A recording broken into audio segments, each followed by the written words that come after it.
Hello, welcome to another video by Tara's Tactics. Today we're going to be talking about horse care. I know there's a lot of videos about it, but if you want them to be your absolute best friend and they want to be caught by you and not have any problems and have blowouts, because guess what, that's a sign of relief, then you're going to want to start by giving them a good brush. They love it. They go absolutely nuts. Mine, she can't help herself. She's always got to have itchies and scratchies. You know, I just get a regular people brush. I know there's a lot of other brushes out that are way better, but right now this is what I can afford.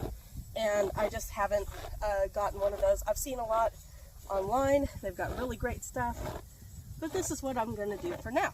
So, once you've got your horse brushed, you can, of course, get them haltered. Now, depending on what you're doing, here, back up a little bit, baby. Good girl, yes. She wanted more itchies and scratchies.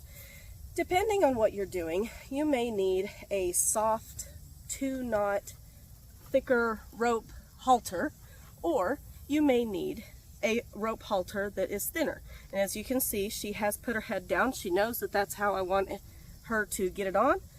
But, you know, whenever I'm training, I'll typically use something stiff that has a 4-knot, and that way it'll get their attention a little bit better, where later on you don't have to use this or anything like that. So just for demonstration purposes, you know, I'll make sure to get her haltered in whatever it is that we're doing. If we're just doing light stuff and it doesn't really matter, I'm going to put her in a soft 2-knot. And if we're doing the training, like I said, we're going to put her in a 4-knot stiff. And this is the one that I just happen to have in my truck at the time. So you give them a good brush and a good love, and they get to where they just love it. And this is how you get them in a mindset where they're like, you know, when I see you, everything is relief. I just want to be around you. So if you ever have to fly spray them, for example, you're going to want to make sure to desensitize the air first. If you try to just immediately go at them, they're not going to want to do it.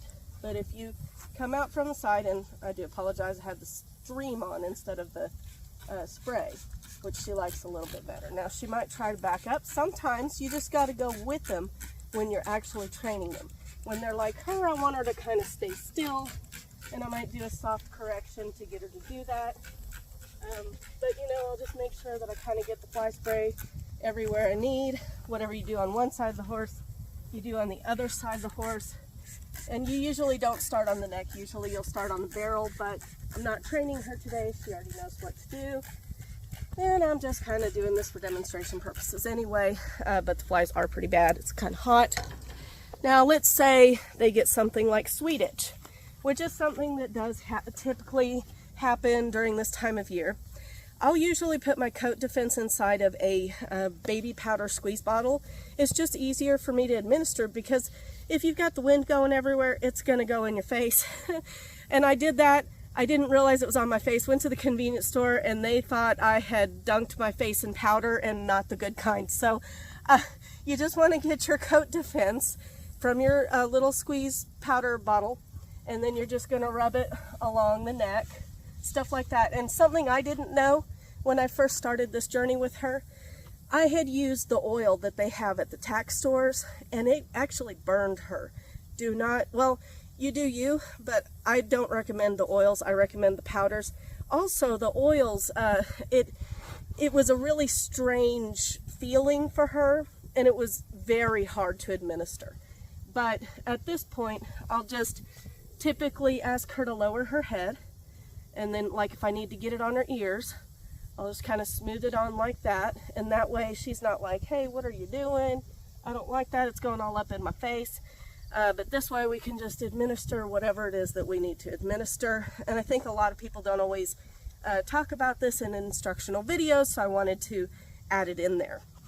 But once you have your care and all of your stuff, you know, it always shows them, hey, I love you first, now let's do the other things.